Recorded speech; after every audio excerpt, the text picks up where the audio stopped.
Greetings and salutations! I am Admiral Andre and I welcome you to the third episode of Train Fever. I've just let the game run a little bit so we can see if things are now moving. Unfortunately, it's already evident that our 8-car train is having a lot of problems climbing up this hill. It's only 3 kilometers an hour. This will not do at all. So it's very clear that I need to reduce the cargo that it's going to carry, or the amount of cars anyway. Might be too long to wait for a new locomotive, but we'll just let it continue that journey that it's on. Everything else seems to be working okay. The Gainesville cargo train has arrived now and didn't encounter any troubles crossing the line. So I think we're golden. I hope so anyway.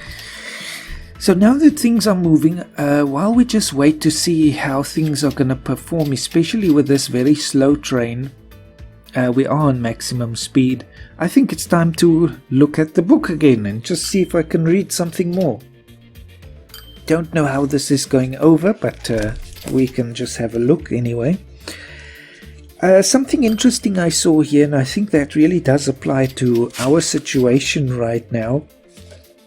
Given the landscape that we're facing, I'll just put it on medium. Oh, it's not really necessary. This thing will take so long anyway. And this is a description now of the landscape, basically, that the passengers, this is firstly now for the wagons, this was before the trains, had to basically face, because the geography of the southwest of South Africa is very interesting. Once you get out of Cape Town, it's still nice and flat, but then very quickly near where Paarl is situated, you hit a very tall mountain range. So if you want to get beyond that, originally for the trains, that was quite a challenge engineering wise.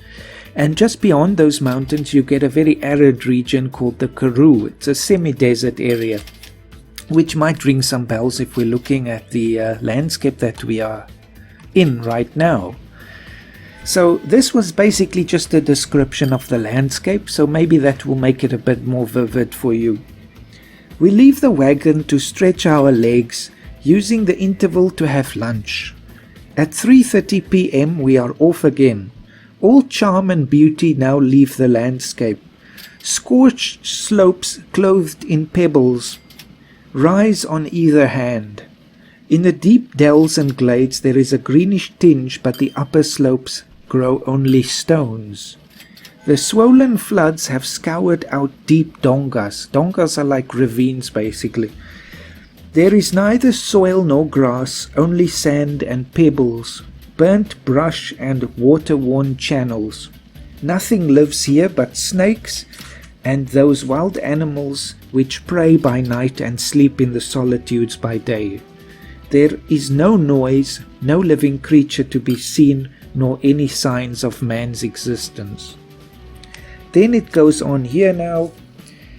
Karoo Poort, as the name suggests, is the entrance to the semi-desert, of which we have heard such horrifying tales. So maybe I should change the camera there, just so we don't see all the activities of the city. There we go.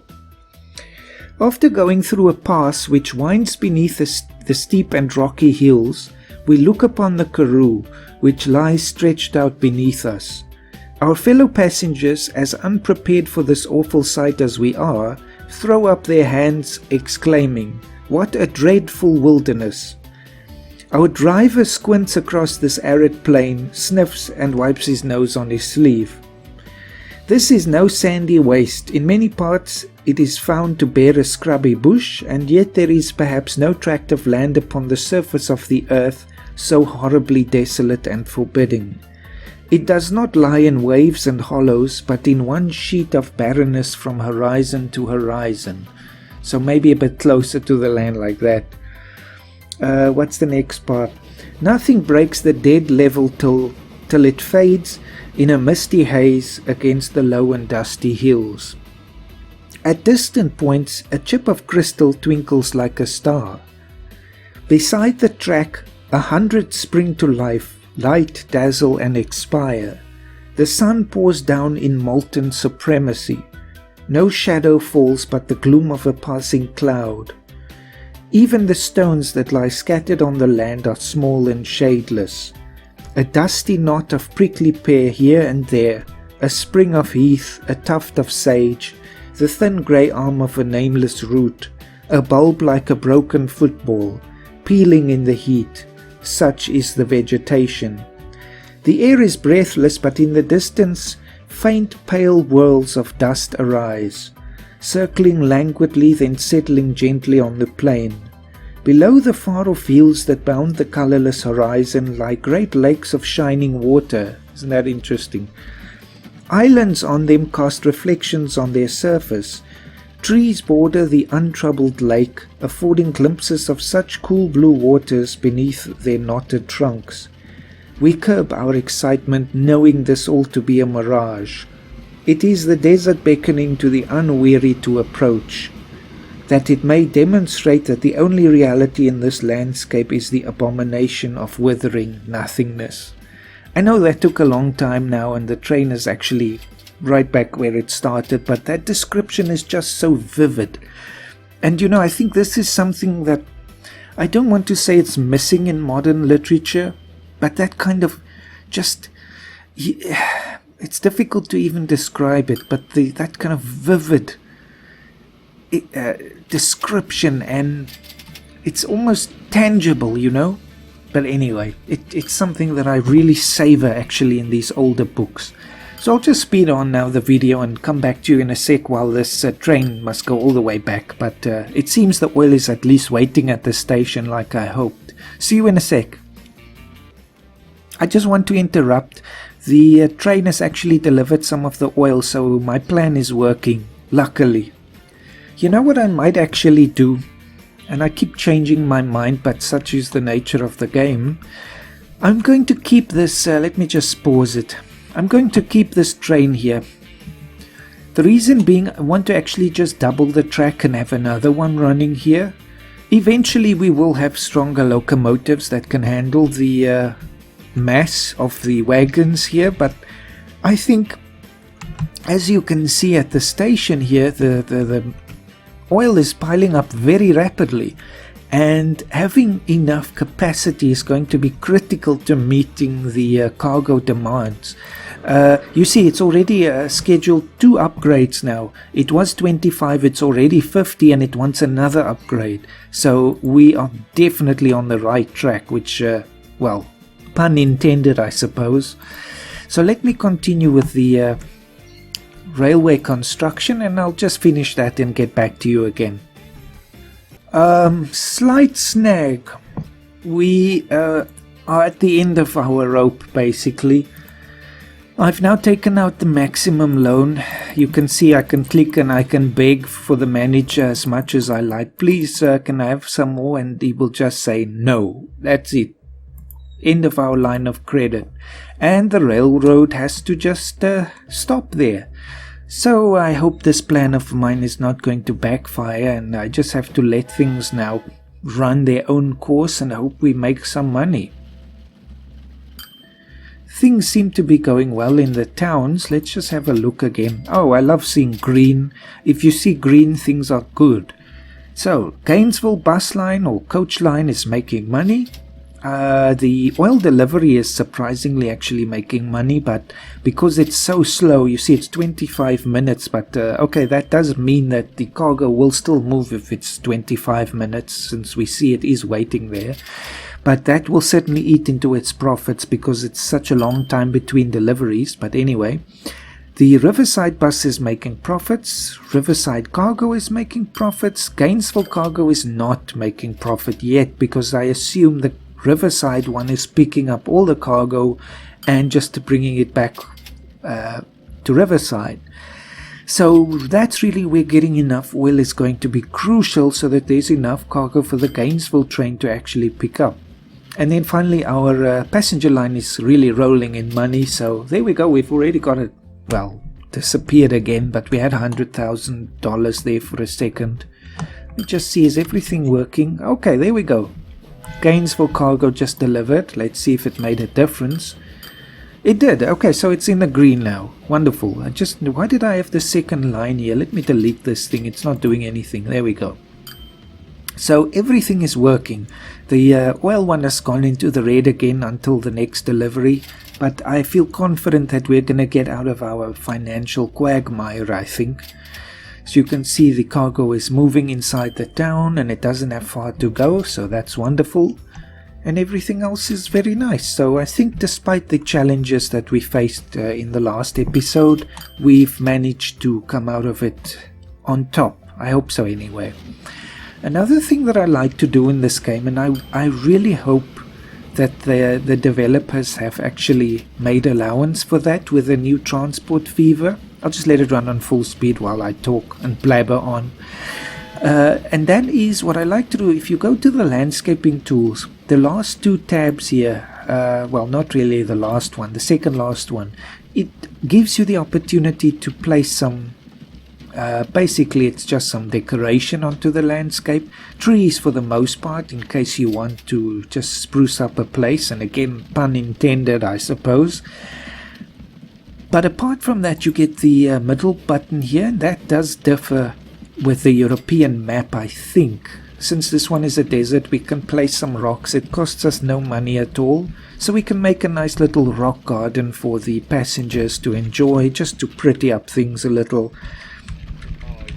Okay, there we go. Yay, we got another locomotive. Fantastic. Again, we need some money to do anything with it. But anyway, at least we don't have to wait too long to get something more powerful. Okay, there's a collision there. Might be these small bushes. It is, so we just have to work around them.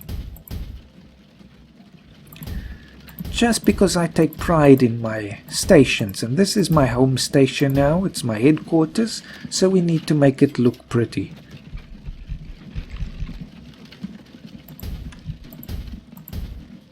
There we go. Then we can have some trees in between. Let's have a look. There we go, sort of a pine, and then this old tree trunk, maybe like that, and something else. Oh, a big one. Yes, let's put that by the station so there's a bit of shade for people in this scorching heat, and we can just get some bushes as well. Okay, collisions are sometimes a problem, so I really hope there's more of these ploppables in the new game, just for those of us who like to build things. And I think that works. You see now, so if you're approaching the station, at least look at that. Isn't that nice? This should be my screenshot, I think. Let me just press F12 here. And actually now that the train is there, it's better. Alright, so I'm going to use this as my thumbnail, so even better. Anyway, I don't know how much more we're going to have to wait. Okay, the oil one has just left. Just compare the new locomotive with the old one. So that's the 440, the General. And it costs a little bit more, $62,000 more. Its weight is also more, but its power is the really key thing, and its tractive effort. The tractive effort is to get up the hills, so that's 40 kilonewtons. The other one is just 25. Its power is also almost double. The speed is not so much improved, it's 45 compared to 40, but it's really that incline that's killing us.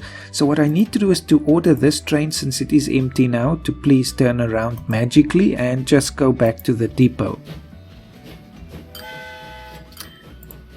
There we go. This won't hold up our deliveries. You see we've got the oil waiting here. At least it's clever enough not to sort of try and go to the refinery overland. Okay, stop. I don't want to delay this too much. I just remove that, sell it. It wasn't with us long, but it will be remembered. And buy the new one. Another thing that we might actually do, you know, that could work, but okay, we're going to have to watch our costs here. The other option is to have two locomotives, and you certainly do get this with cargo lines in real life. Especially the very heavy coal lines and things. We have those in South Africa, especially there's a what is it now? Goes over to Sishan, I think, or something. I remember reading about it in my school books, you know, you'd get these immense long trains with multiple locomotives delivering the cargo or the coal to a port. But anyway, I'm blabbering on again. I love to do that. So let's have 2 locomotives. Oh, okay, we don't have money. Never mind. It's so funny. I keep blabbering on. So if you like that sort of thing, this is the channel for you. And oil delivery. That's it. Luckily we had enough money for the one. Oh, that's a nice shiny one. Let's follow it.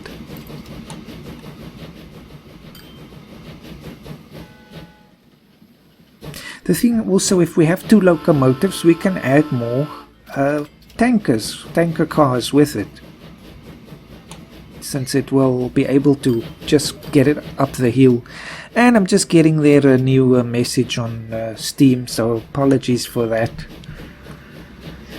Okay, let's see how this performs. The other one dropped to 3. 5 times better. Definitely. Okay, so the minimum it's going to do is 15. So I think we've resolved that problem, and it still has the same cargo. So I think our plan is working now. Let's just see, is there no hold up anywhere along the line? So this one will just go. The other one has to stop there. Yes. Oh, it's perfect. We even have some of the cargo wanting to move on its own. So it might pay to get a faster train or more regular delivery service to Riverside. Right now it's not an issue. It's carrying 17 out of 28 anyway. I just don't want them to have these, you know. This is the same thing we had in the first episode where I was reading about the Reverend and his flock who decided that they were going to compete with the train. That's what's happening here. We can imagine, sort of a role play now. There's some resistance in Riverside. They would rather compete with us and move the cargo on their own. I don't think that will be a major problem for us, but certainly if we have more regular delivery, I think that will resolve that problem. I don't think the cargo is going to go to Gainesville. That's a bit of a long journey. Just see, is anything being delivered? Yes, 9 out of 28. And now we just do, to see if that's really enough, let's click on it. 27 out of 29. That is good enough for me. Let's see in Riverside. 30 out of 30. So until the town grows, I think we're fine anyway. People line usage only 44%. Unfortunately, people need to still get on my bus service there. 50%. So this includes now all of my services. So half of the people in Gainesville actually make use of my transport service in some form or another. That does mean that there is room to expand it. Definitely. How are things going? I just want things to be profitable, and we're sort of teetering on the brink of bankruptcy here. The oil delivery one hasn't reached its target yet, so we don't know if it's making profit. The Gainesville cargo is not really, but I guess it is on its way to pick up more goods. You can see in the corner there, so hopefully it's going to make some profits. Just see. So basically, if we look at the platforms here, all of the goods going to Gainesville will be parked on this side of the platform, and everything going to Riverside on the other side, because they don't share a single track here. So that's actually a good thing to keep track of, how much is going where. So hopefully the Gainesville one is going to make some money, and if that's the case, we have green across the board. You just look at our balance sheets, even though this is a scary thing to see. The big question is our interest repayments. If I just look, okay, last year we can't really count because we, I think we probably purchased a vehicle in that case. If that's the case, we should see it somewhere. Expenditure, so there was a lot of construction costs and so on. Didn't have a new vehicle yet. But the time is flying so quickly. So there we go, it's switching over. I'm looking on the wrong side. For some reason the later years are on the left, and I think the newer ones are on the left. So we need to look on this side. But anyway, my bad there. So now for 58, it's still too early to tell. So last year we did make a profit, so our loan repayments are not killing us there, luckily. It will just take a long time to really get back to a profitable situation, or at least so we have a pool of money to complete this rail line, and there is certainly a demand for it. Look at this. This rail will never move on its own because it's way too far from its delivery point. So it's absolutely exclusive service deliverer here, and that's good for us because we have a monopoly essentially. 84 is waiting. This is craziness. It can only carry 56. So now we can see there is totally a demand for another train. But I don't want that to happen before we double the line, because otherwise we're going to have sidings, and the real issue is it takes longer to climb up the hill than to go down, so we might have it sort of, the spacing between the trains might become all messed up if we don't have signals. So I want this doubled. Maybe in the meantime, and do let me know if you're getting tired of this. I would not be surprised at all if that's the case, but anyway, you can just follow along with the train and read you another passage. There was something that I found very interesting, and I think this is appropriate because we're dealing with cargo. Just zoom out a little bit, and sort of the cargo deliveries and all of that. There's a section here where they describe the boom times of the gold and diamond mining era in South Africa, and of course that drew a lot of people to makeshift towns and mining areas and so on. So it writes here anyway, or the author writes, during these years every farmer who had a serviceable wagon and span of oxen engaged in carrying goods for the new diggings. One wonders how long railway progress would have remained static. So that's just to say that everyone was getting in on the action. And then there was another part where he's describing it. Just have a look. Where did I see that now? Can just sit back and make some money, I guess. Well, there's a part where he actually describes what the diggings look like. Very vivid. I must say I love that. So he says now basically this is the end of their journey, and this is obviously where all the people are flocking to. Standing in a deep declivity. Who uses words like declivity today? You see, this is the value of reading old books, and why I love collecting old books, but anyway. Standing in a deep declivity which slopes down to the Vaal River, the jumble of Peniel lies before us. Peniel is a town. Never in imagination nor in nightmare have we seen such utter devastation. It is some moments before we can take it all in. The sea of tents, the hive of men like human moles, burrowing each under his own heap of earth, the checker of claims, the pyramids of high-piled stones like cairns for the departed. The vast panorama is pockmarked with holes, some large, some as small as an infant's grave.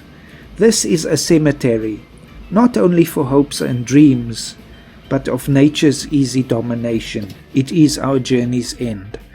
That is just so descriptive. The comparison with the cemetery the whole time and the infant's grave. So, and devastation, and that's obviously what these early mining towns were. They were absolute jumbles of human activity and chaos, basically, and just people digging wherever they could get a claim, and utter destruction for the environment, and as he says, nature's domination. That's when humans took over. But anyway, let's just see. We've got almost 1 million, so I can just stop the video again, or the action, and just complete this stretch of line now. Should cross there, no problem, and an easy trip. Beautiful. Now here again we have only the one platform, but that is not a problem because the train service is so infrequent that it will not really clash. That's it. So now the usual thing again, the usual suspects. Just have to put a signal here, so if there is a train in the station, the other one must just wait there. And then we just space them out, for example, there, and just along the track, so we know it won't wait too long if there is a train in front of it.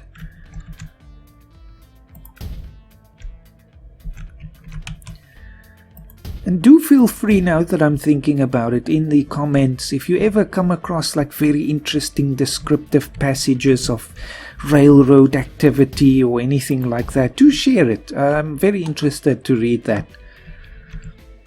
And since we're now dealing with railroads in the game, that is again very fitting, I think. Alright, there we go, it's moving, so if I do have enough money I can get another one. Just one locomotive since we have 2 services now, and I'll just put 8 on here as well. How many do I have now? 4, so 5, 6, 7, 8. Brilliant. Got it. So now obviously it is a bit of an overkill to have a double line all the way just for 2 trains. But it does future-proof us if we want to add more locomotives to that line, or maybe use it for something else. Just have a look. So we had just about the right amount of money. You can see Zam oil is here. It's almost like Zambia oil or something.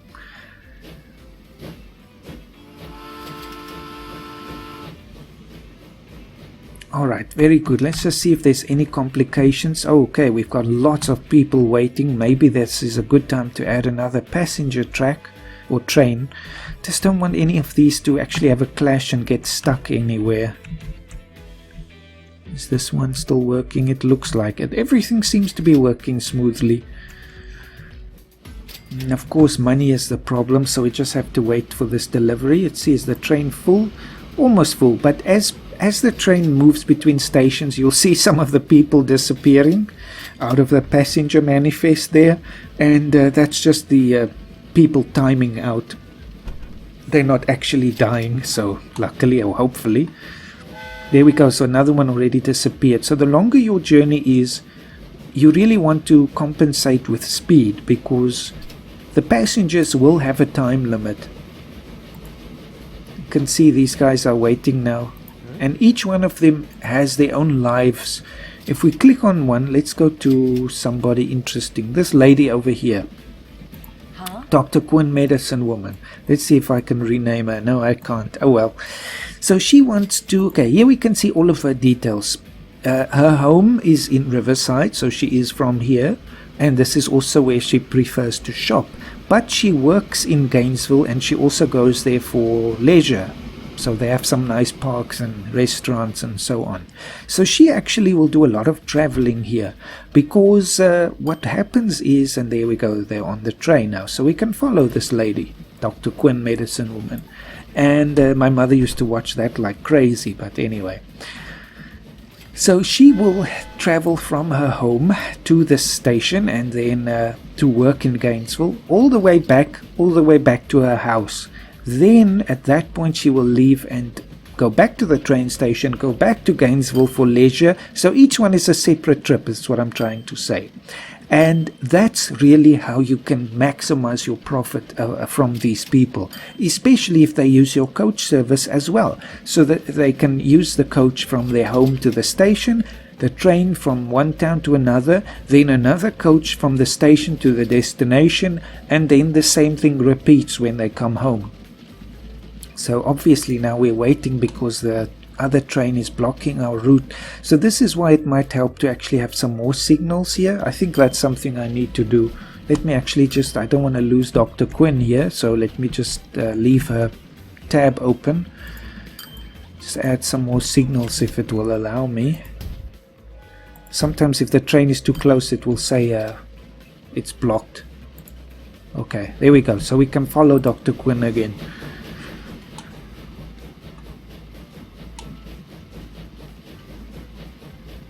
everything seems to be moving in the background. So I don't know really, like I usually say in my Let's Play series, I am not an expert, so I'm sure there's better ways to do all of this, but this game is not really, in my view, about getting things perfect, so that you absolutely maximize every opportunity for profit and you don't let any of the cargo move on its own and all of that, min-maxing. This is about loving trains and railroads and just enjoying the experience and the challenge of getting these connections to work. You see, there's a clash, but they go to the right-hand side from their perspective. Beautiful. So that's really what the game is about for me, and I'm getting another message there. I'm urgently wanted there, but anyway, it's not too urgent really. So let's just see, how are things going? We can speed up Dr. Quinn's journey just for the sake of it. Let's go see where she is. Is she going to work? Yes, she is. So let's see where her medical practice is, and then I'll finish the video. So this is really a game where you love trains and transport and tycoons and that sort of thing, so that's what really attracts me to it anyway. And it's, I must say, a pretty game, especially if I compare it with Railroad Tycoon 2 and 3. Even 3 is not as nice as this. And I'm not really counting Sid Meier's Railroads. I have played that one, but it doesn't compare in any way whatsoever. There we go. So she's having a lovely journey here by the Riverside. Across the bridge there. We can actually click on the different building numbers here to see exactly where she's working, but I want to follow her. I like to do that to just get the kind of perspective of the people living in the world that I'm playing in. Because you can now imagine some of these stories, and if you're a writer or an author, this is really a great source of inspiration, because you can now imagine, okay, I've used an existing character from other fiction, Dr. Quinn in this case, but you can name this person and just sort of imagine what is their life story. There she at least uses our coaching line, so we make more money from her. That's good for us anyway.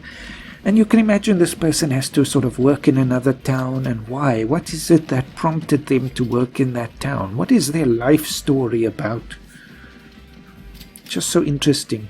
I must say that's a good thing now about this game. It's very anachronistic, I think, in that sense, because as you see now with Dr. Quinn here, women are very mobile, and I think in the 1800s the problem was, I don't think, and still, it's still the case, let's be honest, that women are not as, let's say there's not as many opportunities for them as for men. So I don't really see in the 1800s that you get this independent woman living in a town and she commutes to another town every day for work. I don't know, I'm sure it happened, but I'm also sure it wasn't a very common occurrence for the time anyway. Which is what I like about this game. Everyone is equal, but again it is a bit anachronistic, but that's fine. And let's see, where does she work? So she's taken, no, she's still on the coach. It's going around there, interesting. So she works in one of the most distant parts of town. Okay, the coach turns around, she gets out, and then she walks now to her practice, which looks more like a factory, but anyway. Is it this building? Yep, so there she works. She is now having a work day, and there she's finished. So of course the game speeds it up for practical purposes. And now she's walking back to the something is upgrading. She's walking, but now she's actually, where's she going? She's going back to the station, so she will never combine a journey with work and leisure, for example. It's only for one purpose, then back home, then for another, back home. But she doesn't take the coach back to the station. That's interesting. I wonder why. Might take too long. But anyway, that's the other thing now that I was thinking about. This building construction, I think that's what people time out in the game. I read that somewhere now, it's coming back to me. If a building, housing building, whatever, residence is being upgraded, the people inside get deleted. It sounds evil and cruel and bad, but again, I guess that's just how the mechanic is. So we can just imagine they come back again and move into the new house or another one somewhere else. But anyway, so I guess that's why the people disappear. So if you're seeing that a lot, it's a good thing, because look here, the town is upgrading because it's getting all of its goods. The people are moving. Look at all this upgrading happening. This is like a boom town. This is like China in the 90s. Just crazy construction. Anyway, and lots of people waiting, so expanding these lines is something for the next episode. I hope you've enjoyed and that you have found it at least a bit interesting, all of these ramblings and stories and things. So anyway, have a great day and hope to see you in the next episode.